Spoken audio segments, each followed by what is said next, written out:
మహిళల వస్త్రధారణపై శివాజీ వ్యాఖ్యల దుమారం చిలికి చిలికి గాలివానగా మారితే తాజాగా గరికపాటి నరసింహారావు స్పందిస్తూ శివాజీ చీర కామెంట్స్ ని సంపూర్ణంగా సమర్థించారు. ఆయన చెప్పింది తప్పెలా అవుతుందంటూ వ్యాఖ్యానించారు.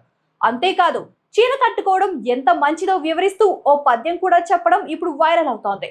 ఇదే వస్త్రధారణ కొనసాగిస్తే అశ్లీలాలు, అత్యాచారాలు, అఘోరాలు తప్పవంటూ శివాజీ వ్యాఖ్యలను సమర్థిస్తూ పాడిన పద్యం సర్వత్రా మరోసారి సంచలనంగా మారింది. అందమైన అమ్మాయిల అవయవాలు కనిపిస్తుంటే కుర్రవాళ్ళెవరైనా ఊరుకుంటారా అంటూ గరికపాటి వివాదాస్పద వ్యాఖ్యలు దుమారం రేపుతున్నాయి. బయట ఎక్కడనుండే పైకి జరుగుతుండే, పడుచువాడి ప్రాణం పైకి పోతుండేనంటూ ఆయన పద్యం పాడడంపై మండిపడుతున్నారు మహిళలు. అంతేకాదు గరికపాటి ఇంకాస్త ముందుకెళ్లి స్త్రీల కట్టుబొట్టు ఎలా ఉండాలో హితబోధ చేశారు. ఖాళీలు కనపడేలాగా ఇంకాస్త కటింగులు చేయించుకుంటూ ఆడవాళ్లు తిరుగుతున్నారంటూ ఆయన తీవ్రంగా మండిపడ్డారు. అవయవాలు కప్పుకోకుండా పెళ్లైన 40 ఏళ్ల వాళ్ళు సైతం ముందు పావు కటింగ్, వెనక అర కటింగులు చేయించుకుంటున్నారని, వారిస్తే కరుస్తున్నారంటూ వాపోయారు.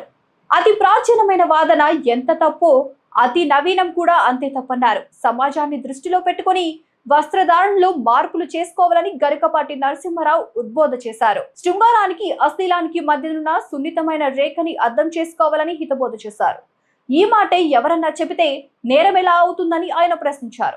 ఇప్పుడు స్త్రీలను చీర కట్టుకోమంటేనే కసురుతోన్న ఈ మహిళలు, మహిళా సంఘాలన్నీ కన్నబిడ్డలను పీక విసిరి పారేస్తున్న వారిపై సైతం పోరాడాలంటూ వివాదాస్పద వ్యాఖ్యలు చేయడం నెట్టింట వైరల్ అవుతోంది. ఈ వీడియో మీద మీ అభిప్రాయాన్ని కామెంట్ చేయండి. ప్లీజ్ సబ్స్క్రైబ్ టు వేదిక టీవీ.